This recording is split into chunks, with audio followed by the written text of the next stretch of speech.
And this is Week in Review. This evening we'll be discussing the Congressional Supercommittee failure, the socialist agenda for the decline of American culture, and the debate and rivalry between the traditional and the modern vampire. Okay, I'd like to start off this evening with a couple of news items. First of all, Climategate 2. Apparently, about 220,000 emails have been released from the UN Commission on Climate Control, which indicate that the science behind the anthropogenic theory of global warming is false. It doesn't have science to actually back it. However, the emails among various officials discuss the need to continue to promote the anthropogenic model in order to gain political advantage through it. So we need to keep an eye on this one since this issue continues and is backing some of our policies, including the failed Solyndra company, which received federal funding in order to promote green environmental jobs in accordance with the UN Convention on Climate Change. Secondly, MIT, two engineers there have developed a particular type of radar. It's called a MIMO, or a multiple input, multiple output phased radar array. This can see through concrete walls.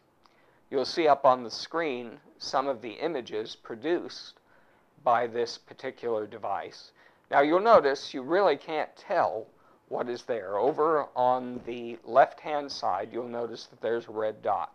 That indicates that there is a heat-generating object inside the confines, behind the concrete wall, that the array is focused on. However, as you notice, you can't tell. It could be a dog, it could be a human being, or it could be a goldfish in a bowl of water. So it needs a lot of work, but it's very amazing that they can get this type of image through a concrete wall. So MIT is working on this. And it promises some good potential uses, but we need to keep an eye on it because, of course, it could be used for some nefarious purposes, such as Homeland Security spying on you through the walls of your home. Our third story, I saw an interesting article headlined, "Could the occupiers be labeled terrorist?" And that's a real issue, since the occupiers don't seem to be going away. In fact, they seem to be increasing in numbers, and their intention is not to be forced out of the public spotlight or to be removed from the political arena. And so the question in the article was whether or not Homeland Security might decide to label them as terrorists, a threat to the security of the homeland, and use that as a means of breaking up these ever-growing protests, which seem to be increasing around the country, and which, of course, are becoming difficult for the state to handle because of the violence, which, of course, is only generating more outrage and more frustration because the state seems to be using excessive means and to quell these type of movements, and this has become a problem for law enforcement. So all three of these particular stories are listed in our topics or news items section. You can read those. and get more detail, but I just wanted to bring them to your attention. They were something that caught my attention, and I think you'll all find them very interesting if you want to go down there and look at them and follow up for greater knowledge of those particular subjects. Today I'd like to discuss with Eric and Daniel, our co-hosts. Eric is in San Diego, and Daniel, of course, is here in the studio with me. Our Twitter is WIRTV, hashtag WIRTV. And our email is david@weekinreview.com. If you have comments, if you have observations or questions, please feel free to email them to us or to tweet us while we're here on the air, and we'll be happy to respond to those questions or comments. Yes, and actually set up an account for all three of us. So Eric has an account, and Daniel has an account, so you can reach any of us. Our name at weekinreview.tv. We also, Daniel has gotten us onto Apple. We're podcasting now. Yep. We convert the show into a low resolution, an HD version, and pure audio. Good. So now you can carry us with you on your iPod and watch us while you're commuting to work on the bus or the subway. And we'd appreciate it if you'd pass along our recommendation to your friends to view our program, and of course to comment whenever they'd like. And also, one convenient thing about using our Twitter hashtag is we go back and review every comment that's posted there. So if they post it, if they listen to our show, let's say at 3 a.m. in the morning, they're listening to our show, they can jump right onto their phone, they can tweet their questions right to the hashtag, even though we're not live. And the next time we are live, we'll comment about their question and answer them right there on the next show.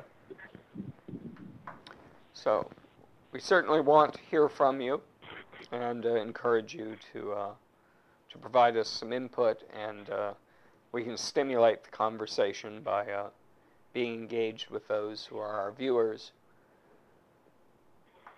Well, today's topics. The big one for this week was the Congressional Super Committee failure. I don't know about you gentlemen, but when I heard about this the first time, I thought this was the stupidest idea that Congress has ever come up with. It was just an attempt to avoid responsibility, once again, to step up to the plate, to exercise some statesmanship. Their only concern was to get them through this crisis to the next election, and to craft some method to avoid responsibility and be able to point the finger at the other party. Well, yeah, I really thought it was going to be a failure when they announced it to begin with. I don't know why anybody was surprised it failed. I don't think anyone was, but it was kind of amazing that they didn't even make an effort. Yeah. You know, the committee has not met since November the 1st. Well, from what I'm hearing about Barack Obama is he's not doing what usual leaders do. He doesn't meet with people. He doesn't do anything. More or less, he just Twitters everybody or emails them, and he stays isolated. So, yeah, I'm not surprised all this is failing. Well, he only meets with those people or those companies he wants to funnel the taxpayer money to, and then they close up shop. Oh, yeah, I'm sure he'll meet with campaign donors, but yeah, I'm talking about lawmakers and governors. He doesn't seem to have any interest in meeting with them or anything on policy. He's just sort of turned everything over to the Congress. If that, from what I hear, he doesn't even talk to them in person anymore. He pretty much just texts them. And Well, it's almost like the Russian model, you know, the Politburo, which would be the president and his advisors in the White House, send their decrees and ideas down to the Central Committee. And, you know, because notice it's a committee that he wanted established to deal with this issue. We have finally, the president has actually made a comment about this. You'll notice that he was over in Europe while all this was going on, trying to help the Europeans solve their debt crisis, about which he seems to be terribly concerned. But he wasn't terribly concerned about ours.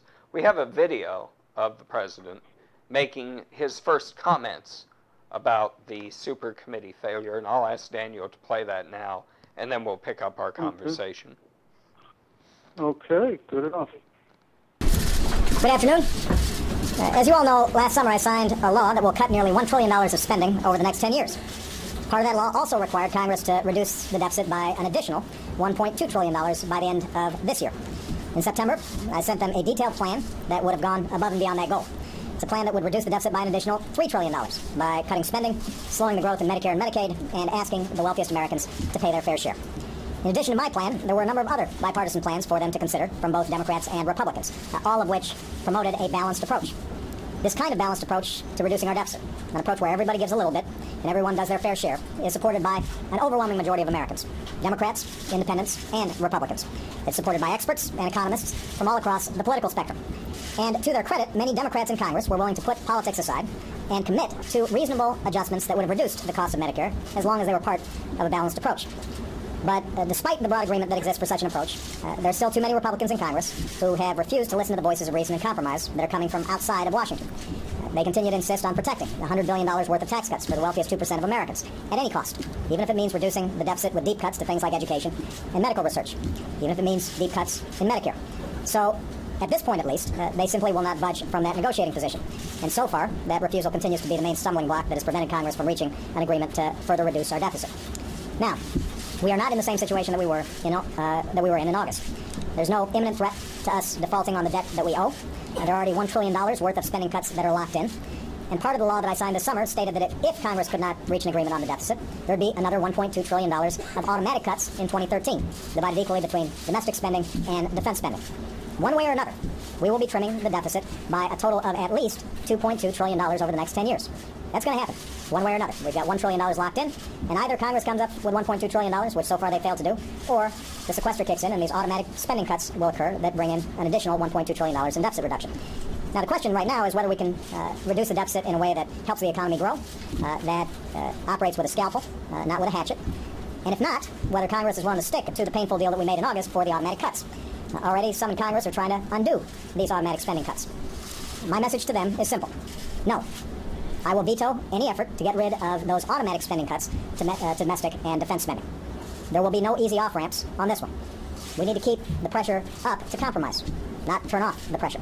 The only way these spending cuts will not take place is if Congress gets back to work and agrees on a balanced plan to reduce the deficit by at least $1.2 trillion. That's exactly what they need to do.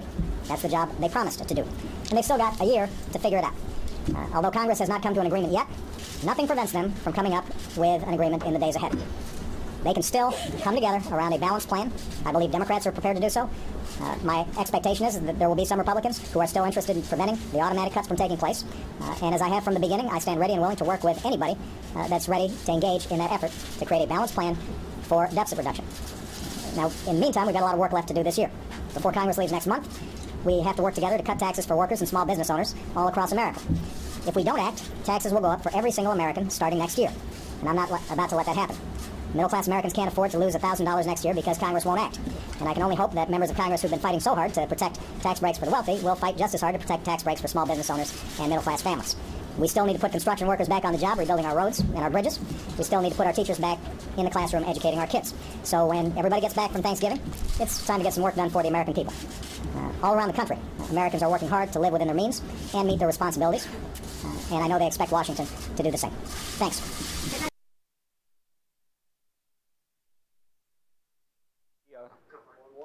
I want to tell you all that the sound of the president's voice was not a technical error. That was to reflect the fact that this is a bunch of Mickey Mouse bullshit. And it needs, the Congress can overturn the sequestration clause any time they want. So that 1.2 trillion that the president is looking for, when these politicians begin feeling the heat as it gets closer to the election, you're going to see that go right out the window or down the... So that's going to be Congress's response to the president's ultimatum there. Because when it comes down to it, Democrat or Republican, they are going to look out for their own hide, not for the president. And if he really thinks that they're going to allow this Mickey Mouse silly agreement that they came up with to deprive them of another term in Congress by really irritating and aggravating the electorate, he's out of his mind. Mm-hmm. Well, yeah, I think we have we have a failure of leadership in the present administration here. They've just abdicated leadership altogether. Yes, he simply walked away from it, and they created this program that's guaranteed to create friction between both parties. There was no possible way that the Congress was going to agree the way the committee was set up. You knew it when they announced who the members were. You had each Republican on that committee signed this Grover Norquist pledge never to raise taxes, no matter what. Yeah. And the Norquist has got them by the short hairs, and they can never ever do anything that will raise taxes because he'll come at them. Now, can you give a little detail about Norquist? What is that? Oh, Norquist, this is back, he started this no raising tax pledge. And it starts at the primary level. If you even want to get into the primaries as a Republican candidate, you have to sign this pledge, which says, I pledge that if elected for the whatever district to the United States Congress, I will never raise taxes under any circumstances. So that's a Republican Party it's the Republican Party. This is one of the problems. So he keeps those pledges, and when the member begins to waffle, he holds up and says, we'll bring it up to the electorate at the next election.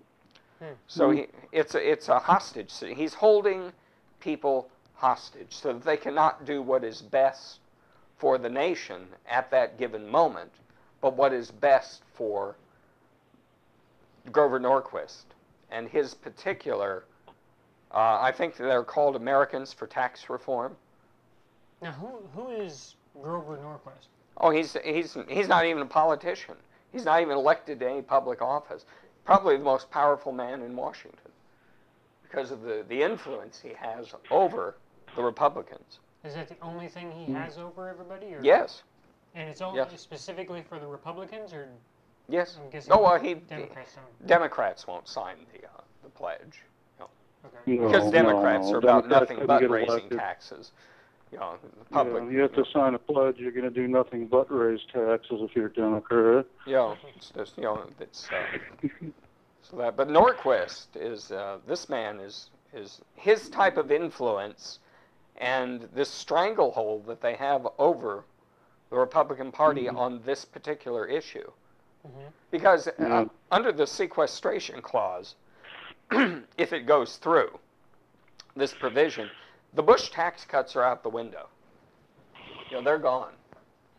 They go as well as, and then there's an across-the-board tax cut, and across-the-board cutting of spending.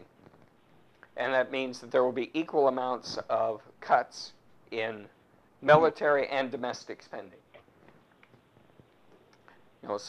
And that was the Democrats just wouldn't budge on this. Oh, no. Well, when you had somebody like Patty Murray, who was not going to want to cut anything, any program, ever. And those are the people they put on the committee. Both sides intentionally picked people they knew would do absolutely nothing. It was destined to fail from the moment that it started.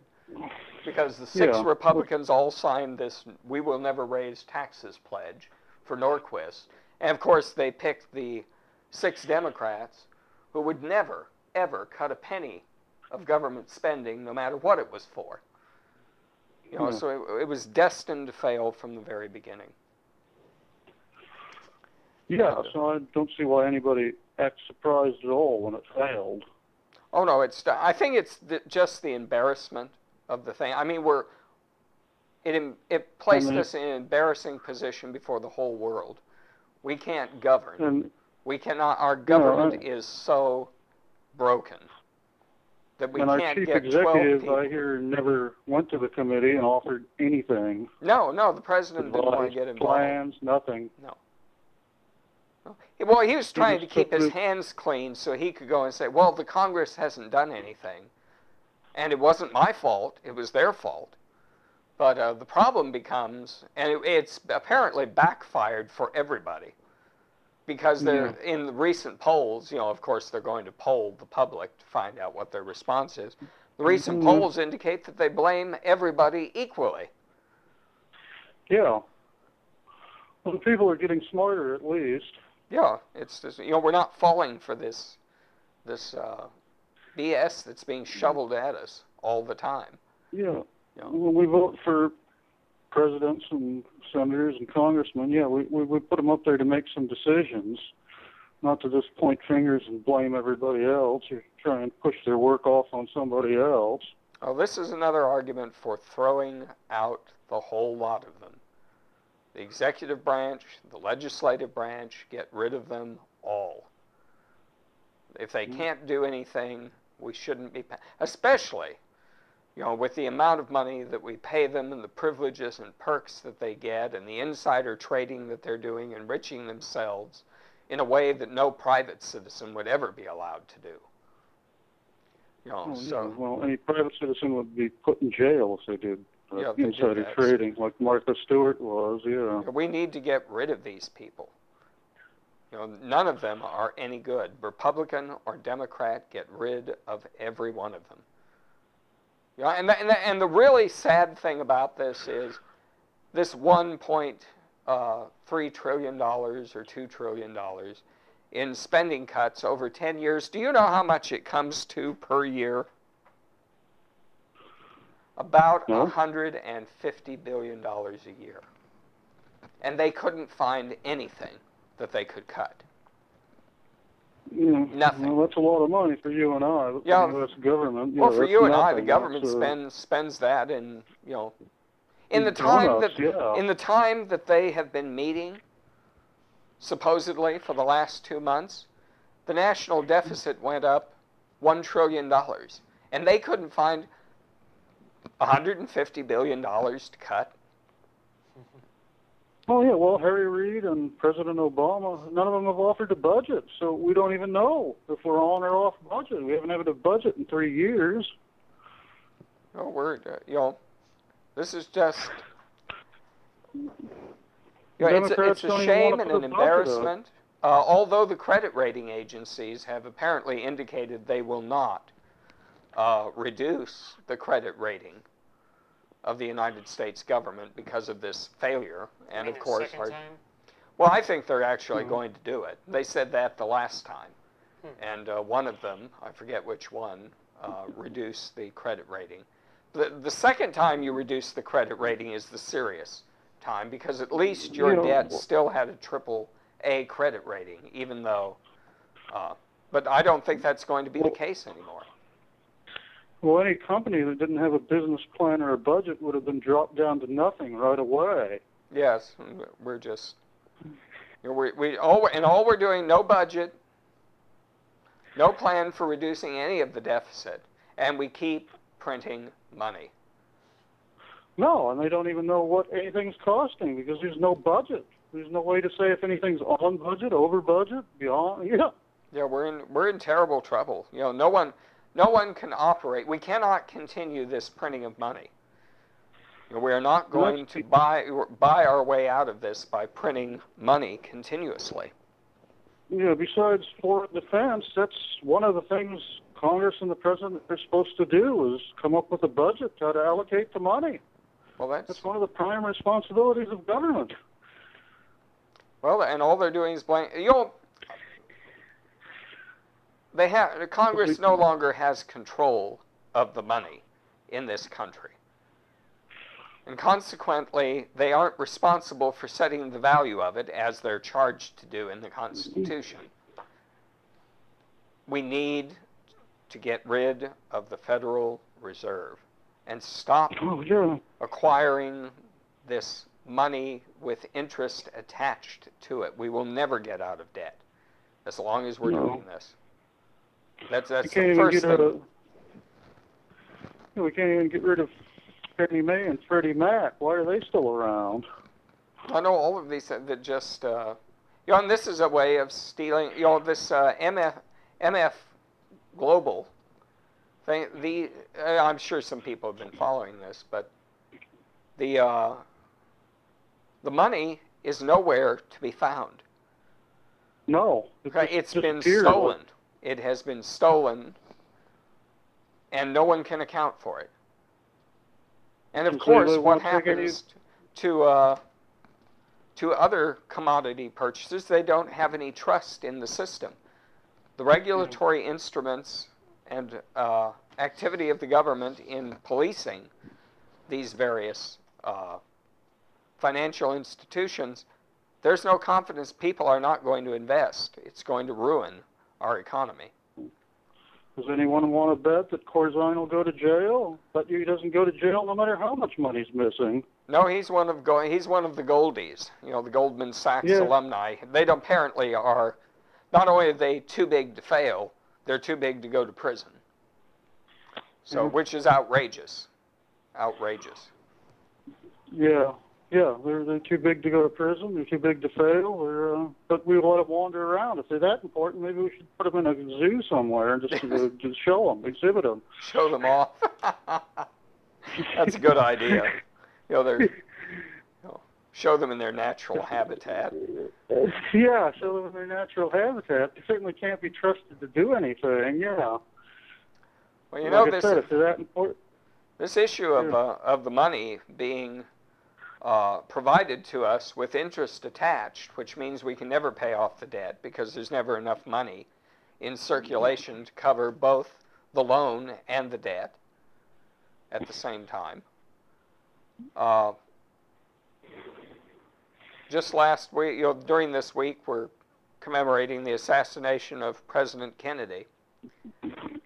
He tried to provide I forget how many, $400 billion of interest-free money, United States notes, not Federal Reserve notes, United States notes, money that had no interest. And of course, he wound up like President Lincoln, who did the same thing, being shot in the head in public. So, yeah, I think we'll just leave that as food for thought. Yeah, but we need to end this.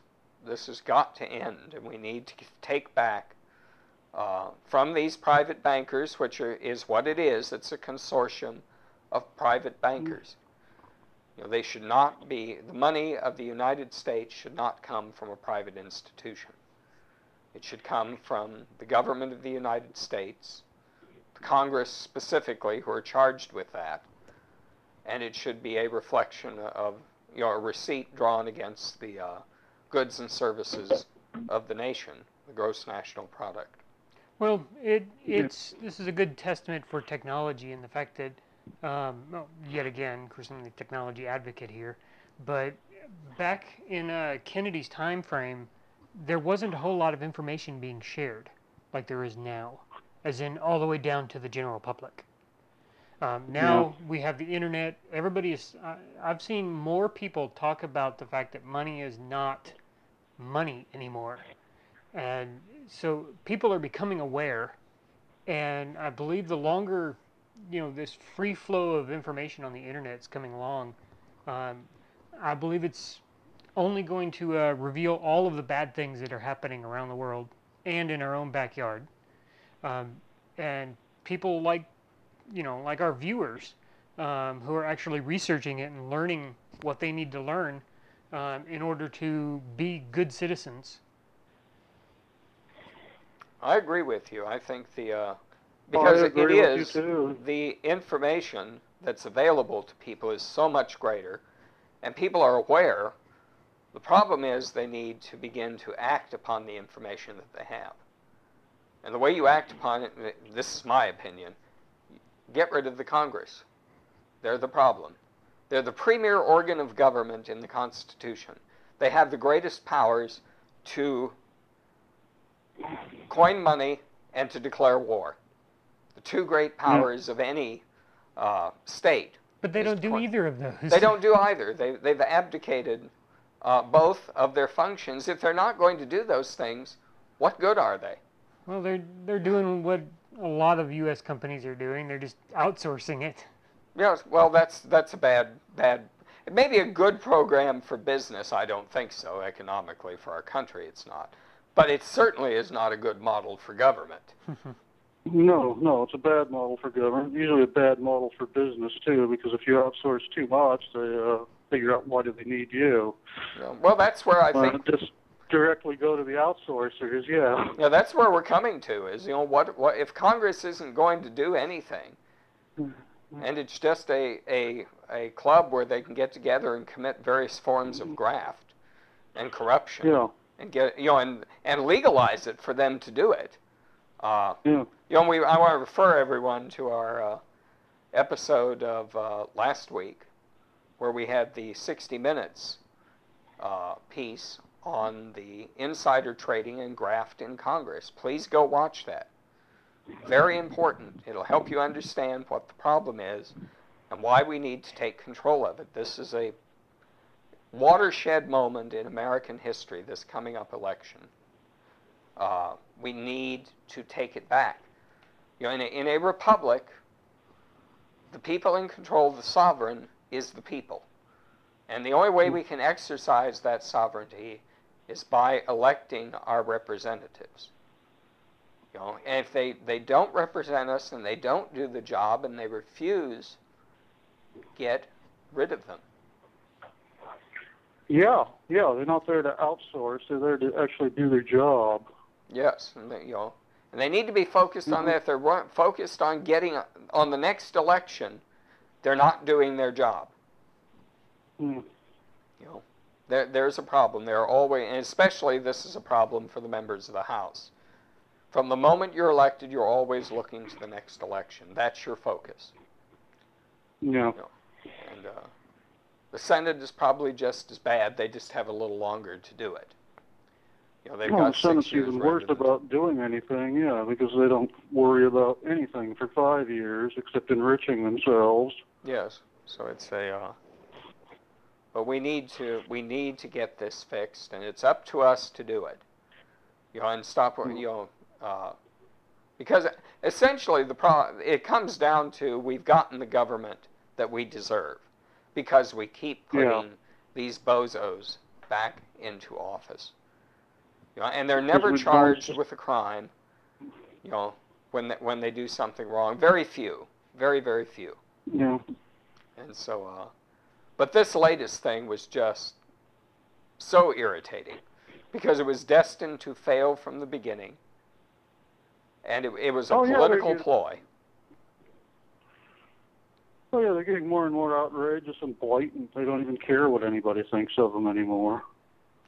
Well, because they know we won't do anything. They've gotten progressively worse and worse, and we don't do anything about it. Some of the worst ones are still there in office. Why? Why are they there? Now I've got a question on timing here. We've got this committee that hasn't done anything. Back when they were complaining about the debt and how we're going to lose our credit rating and all of that, what's the time frame there? What happened?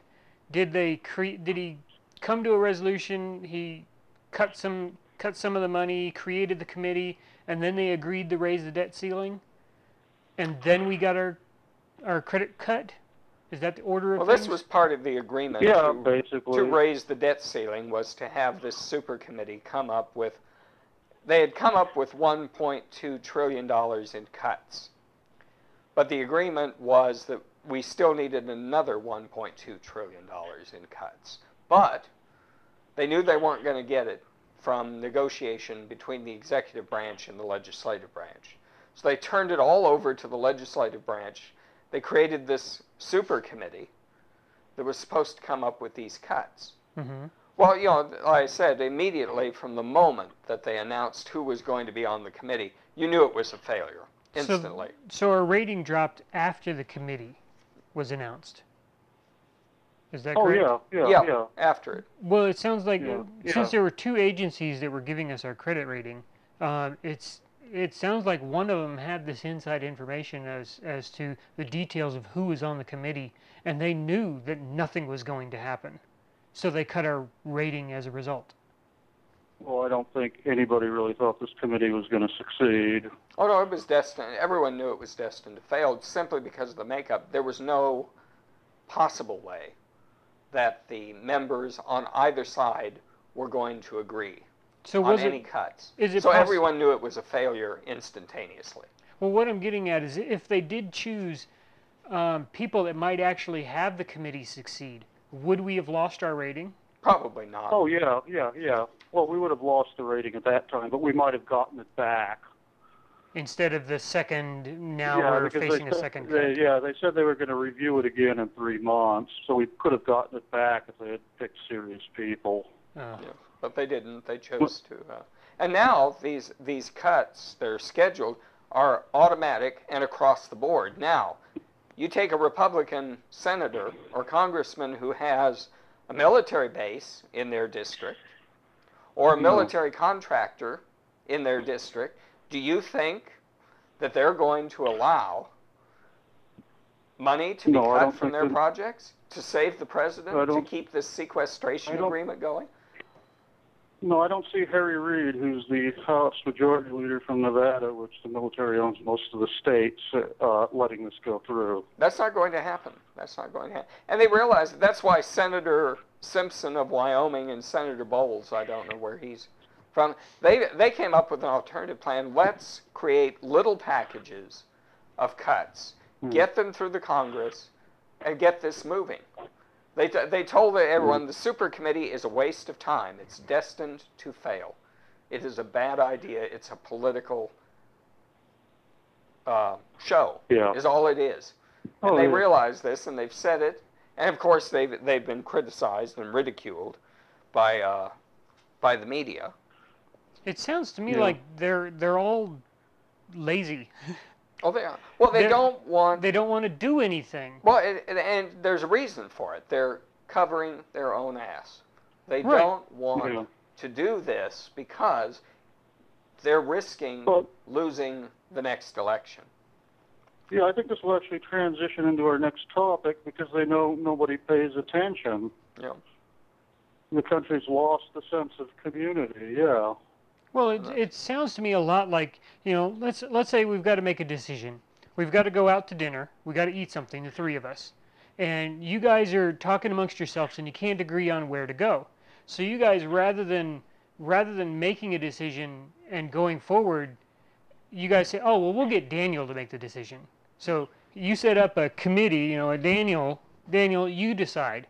And knowing full well that I'm not going to decide anything. In advance, you know that I'm not going to decide anything. But you're going to say, oh, well, we'll get Daniel to do it. And that'll deflate this drama between the two of you talking, oh, where we're going to eat. This drama that you're building up, well, we'll get Daniel to decide. And then the drama drops. And nobody's paying attention to it anymore.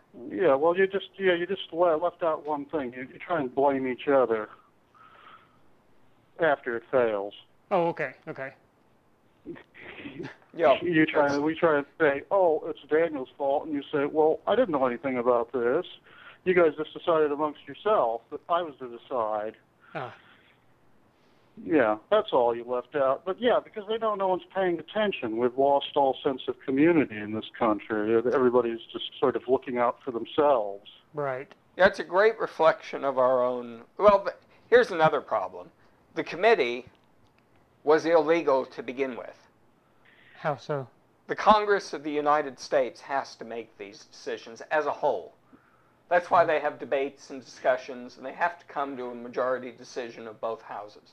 That's how our government works. They cannot abrogate the responsibility that the whole body is charged with to a small select committee. So this is just yet another example of them outsourcing. Yes, avoiding outsourcing. It's exactly. Let's pass. President Harry Truman had a plaque on his desk in front of him that said, "The buck stops here."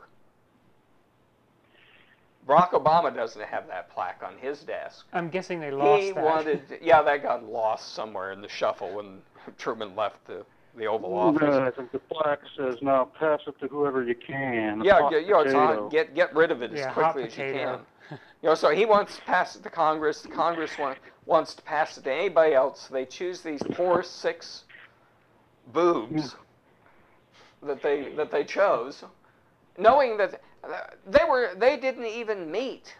The last private meeting that they had of the super committee was October 26th.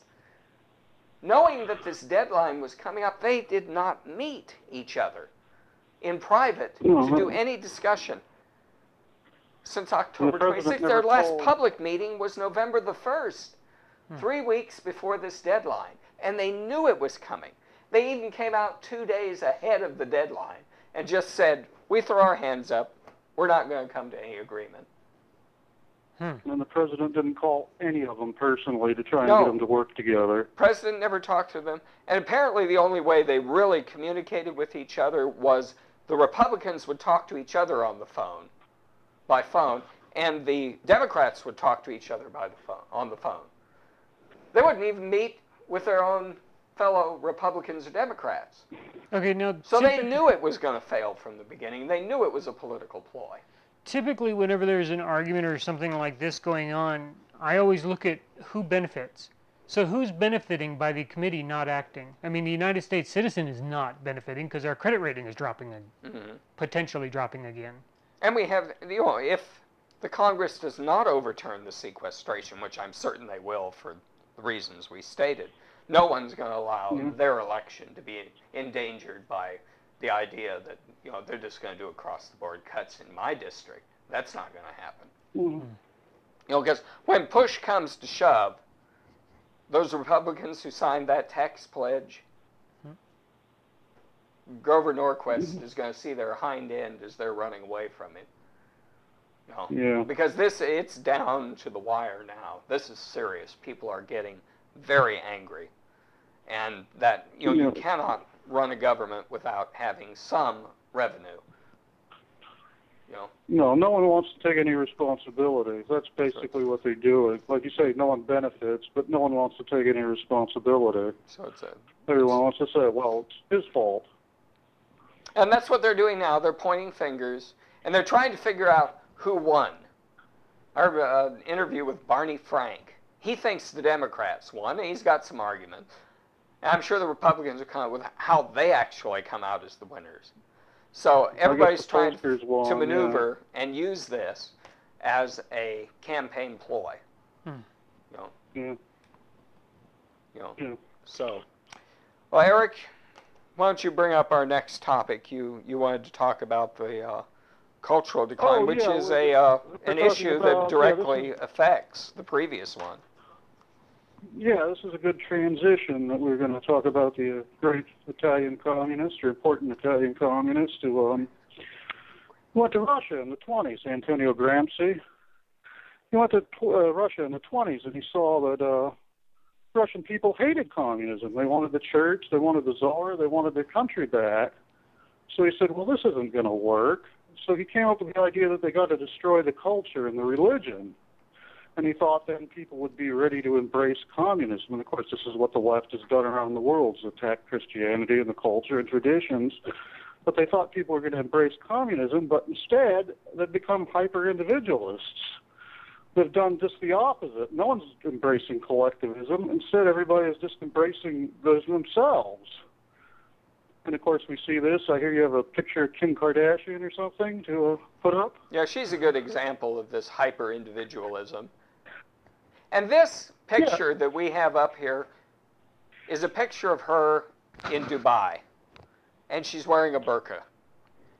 Yeah. Now, I want to talk about this for a minute in a moment when we get a little farther on in the conversation, tell you why it irritates me so much.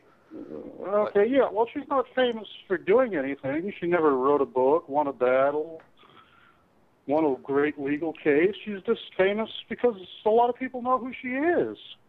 Well, that's like I don't know how many people have seen the movie Wild. It's a movie about Oscar Wilde. And in the movie, Oscar Wilde is having a reception after he's returned from America. And one of the women in the reception asks a friend of his what he is famous for. You know, she knows he's a celebrity, but she wants to know why he's a celebrity.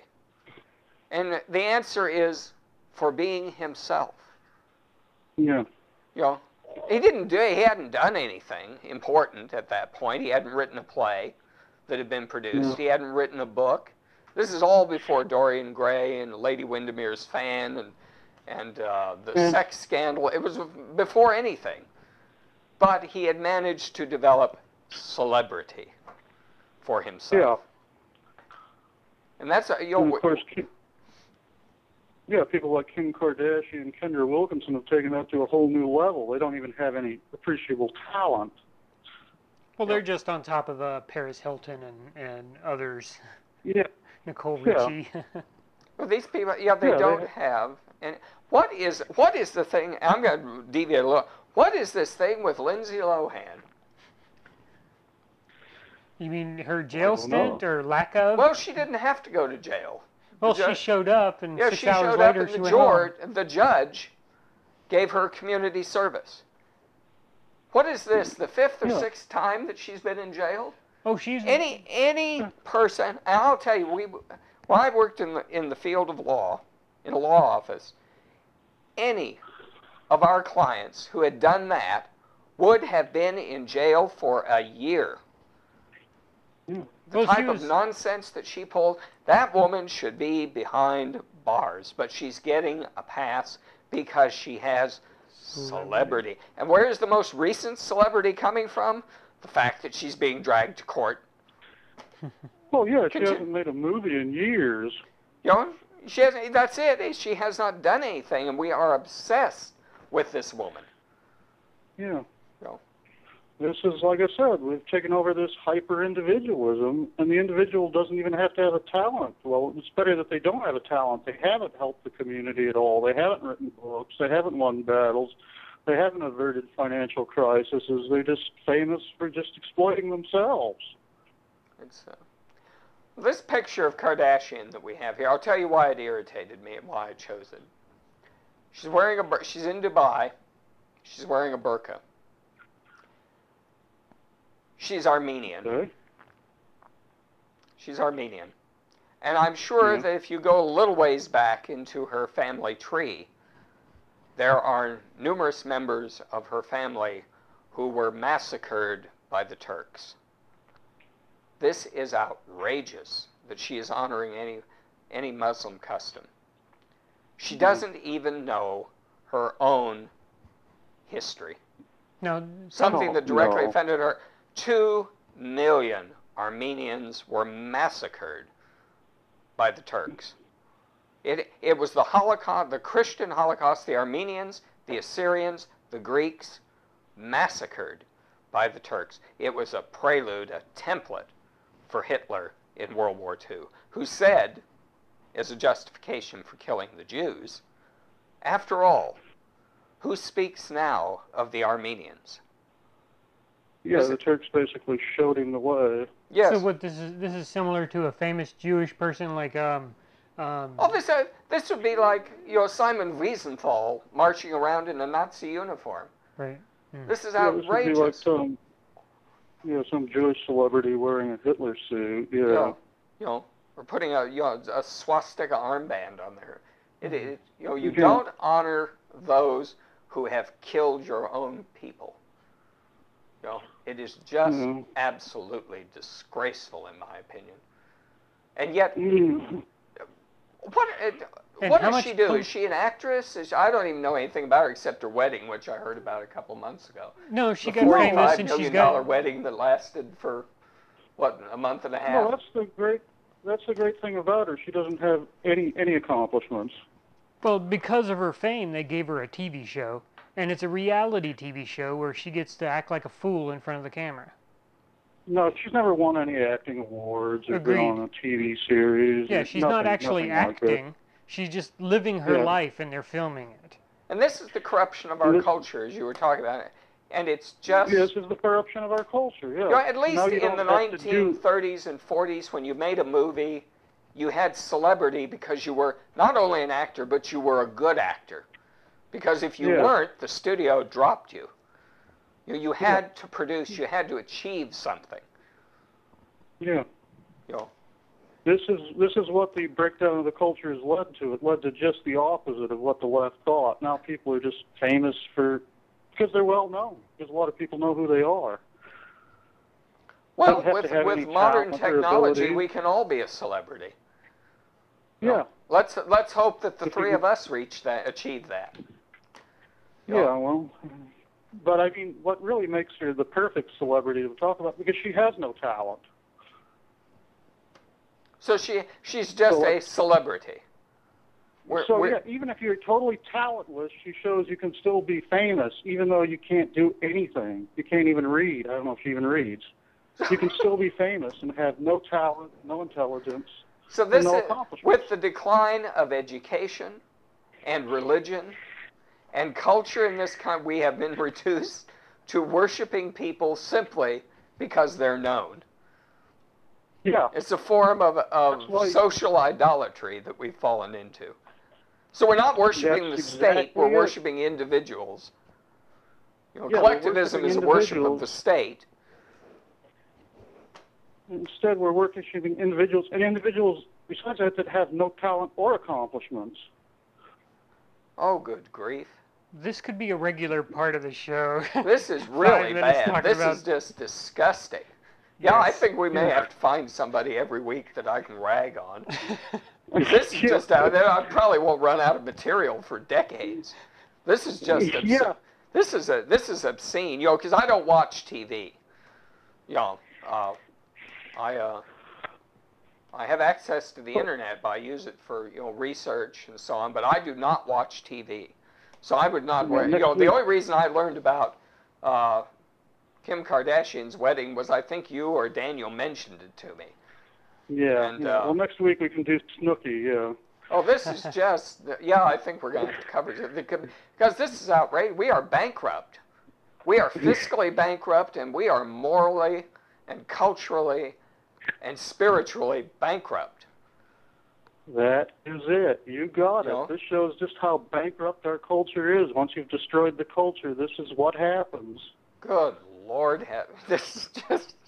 I didn't realize this was this bad. You have Snooki, and actually Snooki probably makes Kim Kardashian look accomplished. Who is Snooki? Yeah, well, we'll leave that. You can do the research on her for next show. It's okay. All right. We'll talk about her next week. We'll put her in the crosshairs next week. Well, yeah, you're going to love her, David.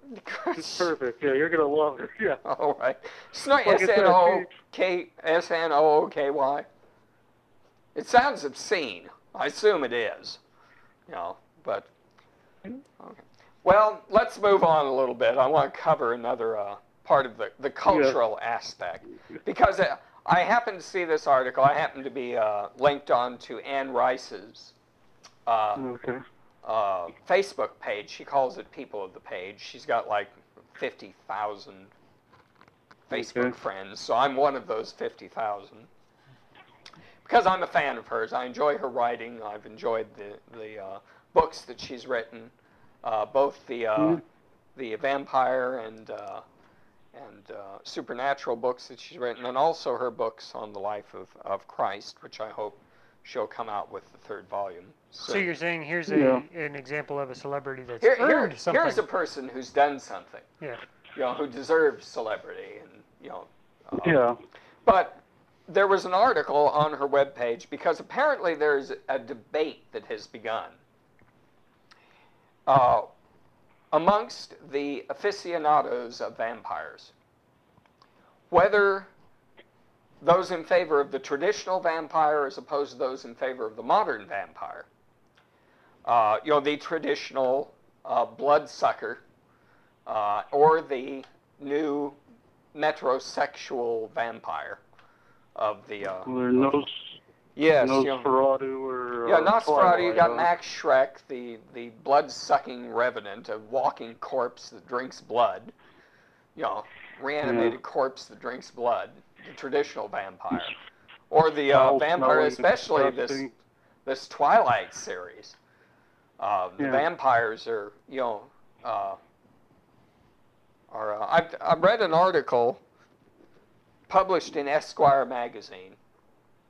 They kind of boiled this down. They think the issue is that it's, of course, as most vampire issues boil down to some form of repressed sexuality. You can read Dracula and you can see there was sort of a pornography for the late Victorian age. You couldn't actually come out and say the things, but you can read the sexual undercurrent is very strong. So the vampire's always been associated with some sort of undercurrent of sexual repression and expression. And they think that the Twilight series is an expression of the desire of straight women to have sex with gay men. So I thought that was kind of an interesting perspective.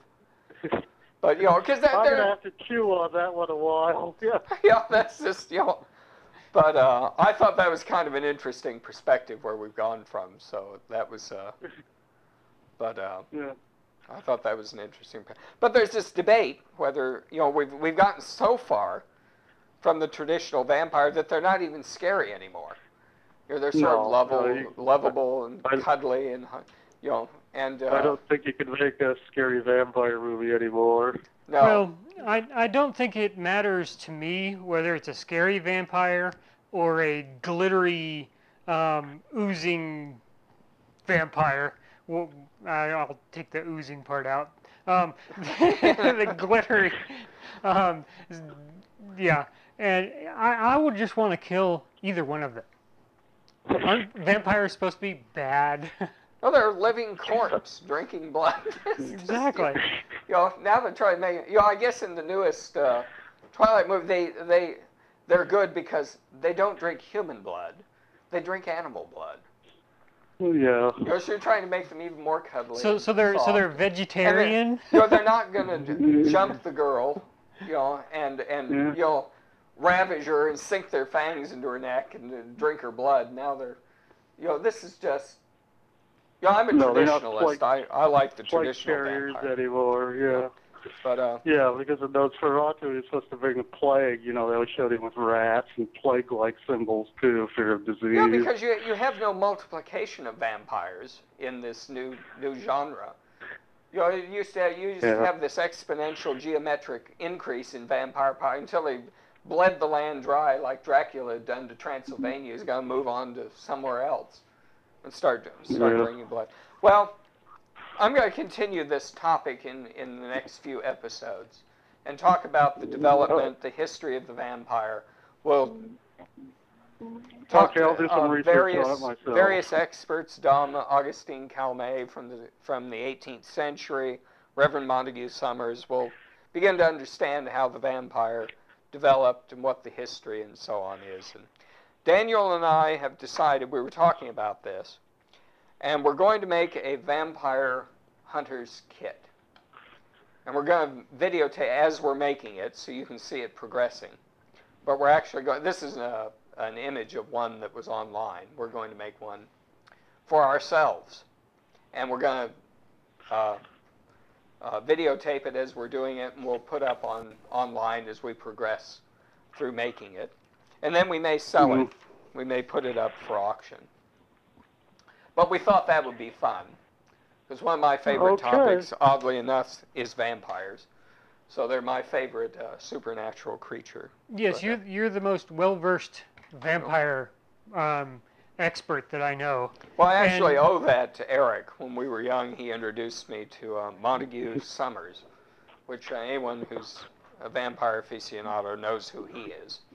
Now, also, based on the job you retired from, you can legitimately bless the water as well. So we'll have a true, fully blessed vampire kit in the end of this. For those who don't know, I guess I should, in the interest of full disclosure, I'm a old Catholic bishop, so yeah, I can actually bless this stuff. So, but anyway, we're gonna go ahead and do that as a fun project, which I've always wanted to make one anyway, and I happened to mention it, and Daniel said, "Well, let's make one, and we'll videotape our making of the kit, and when it's done, we can put it up for auction, perhaps." So we'll do that. We'll continue talking about the vampires, their history and development, and so on, and we'll also take up this new topic of the decline of Western civilization, its corruption and decline. So we'll talk about, what is it? What's her name? Oh, Snooky. Snooky. We'll talk about Snooky. I better write that down because I'll forget. That's Snooky next week. She'll be our... With 2 O's. We'll put her in the crosshairs. We'll put her in the crosshairs and talk about... She'll be our topic for the decline of civilization. All right. Okay, Thank you, good. gentlemen. We're down to the end. We've got about a minute left here. In fact, I think we're a little over. Encourage our viewers to contact us and check out my blog and Daniel's blog. Contact processidealism@blogspot.com is Eric's blog. Daniel's blog is at danielheath.com. Yep. And please go and visit those blog sites. And again, our Twitter account is WIR.TV. And our email, you can reach any one of us, either David, Eric, or Daniel, at weekinreview.tv. Well, thank you. I hope you all had a good Thanksgiving out there. And we'll see you next week. And hopefully we'll have our vampire kit underway and some more analysis of the decline of civilization. I think, why don't we call it Decline of the West in honor of Oswald Spengler? Okay. We'll call that section Decline of the West. Okay. All right. You gentlemen have a good evening, and all our viewers have a good week. Thank you. I'm David Smith, and this is...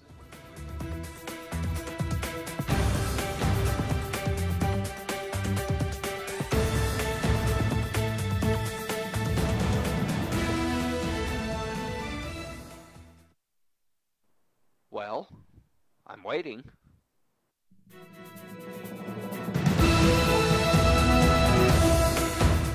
I watched last week's segment, which I thought was kind of bad.